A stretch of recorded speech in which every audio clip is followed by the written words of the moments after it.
ní sápọ́nrúwé ọdọọdún lèrú wá ń wà ọdọọdún làárọ̀ mọ́ obì lórí àtẹ bọ́dún bá ti dùn pèrègùn amáwọ̀ tuntun bọ̀ wáyé ọmọ ọlọ́pàá ilé wí àrà mo tún ti gbórin ewì mi tajòdè àtàtà ọ̀rọ̀ tí ń tẹnu jù létè èmi ò torí ẹni méjì bọ́ sóde àríyá bí kò ṣe ń torí ẹni bí ẹni ènìyàn bí ènìyàn Queen olórí Jẹ̀mínát ọmọ Bọ́láńlé Démiládé Àbẹ̀jẹ́ Ayẹni tó ń sọjọ́ òbí lónìí happy birthday to you o igba ọdún kan ọmọ dára ó dẹjọ́ ọmọ sunwọ̀n ó wù nìyàn àrímá lè lọ àrípadà sẹ́yìn ọkọ rẹ̀ tòótọ́ Prince Ajíbádé Ismail ọmọgbọ́láhàn Ayẹni ló ní kí n kí ọ kí n tún ṣe sàmọ́sá gúdù ọmọọba Ajíbádé Ayẹni ó ní ọmọ ọlọ́pàá ilé wí àrà mo ní yẹsà mò ń jẹ́ ó ní wọ́n bá mi kí ìfẹ́ mi ìyàwó mi ìdùnnú mi díẹ̀ mi ìyá àwọn ọmọ t'Olúwa fi fún mi nì kó bá mi yẹ́ ẹ sí kó tún bá mi pọ́n lé gidigidi kó bá mi kọrin ewì tó dùn tí gbọ́ngbọ́n kan sí i torí ẹni tó bá mọ iyì wúrà látà fún Prince Ajíbádé Ismail ọmọgbọ́láhàn Àrẹ̀mú mọ iye aya rẹ̀ dénúdénú ló ní kí n wá kọrin ewì tó dùn yùngbà fún ọ lónìí ọjọ́ bí rẹ ṣebí ní gbogbo ọjọ́ kẹfà oṣù kejì February 6 lọ́jọ́ bí rẹ kórí jẹ́ òpẹ́ láyé kádániwáyé jẹ́ ògbélé ayé ṣe rere àkàndá ìdá tí ò ṣe farawé onínúure bẹ́ẹ̀ ló sì tún níwàre abálájọ títẹ̀bítàrá fi ń gbàyà ọmọọba Ajíbádé Ayẹni gẹ̀gẹ̀gẹ̀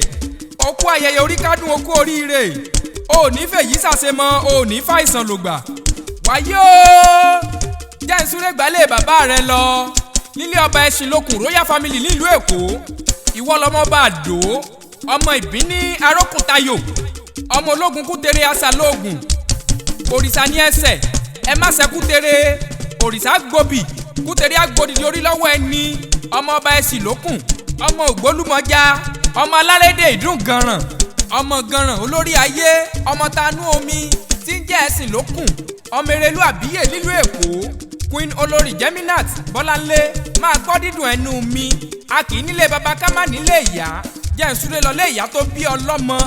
nílé ọba kí n ṣe mọ́yìn ìwọ lọmọ ọba kí n ṣe mọ́yìn ọmọ alówó lọ́kọ̀ bí òyìnbó ọmọ ọba Àdó ọmọ ọba ọmọ oyè ọmọ olórógun àdòdó ọmọ oníjẹ̀gì asùnbóyèjì ọmọ alárógbó ọmọ àdókẹ́mẹ̀ ọmọ bíní arókùntayò nílùú Èkó arómisálẹ̀ ńgbẹ̀lẹ̀ńgbẹ̀ Èkó àkété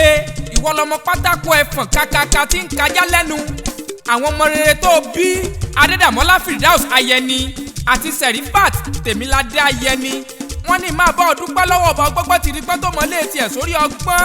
ọkọ̀ alálùbáríkà tó ní Prince Ismail ọmọgbọ́láhàn Àrẹ̀mú Násírù Ayẹni ń bọ́ dúpẹ́ lọ́wọ́ ọba ọmọọmọ tirimọ̀ tó mọ́lé tiẹ̀ sórí ìmọ̀ wọ́n ní kí n máa wúre ọdún tuntun fún ọ wípé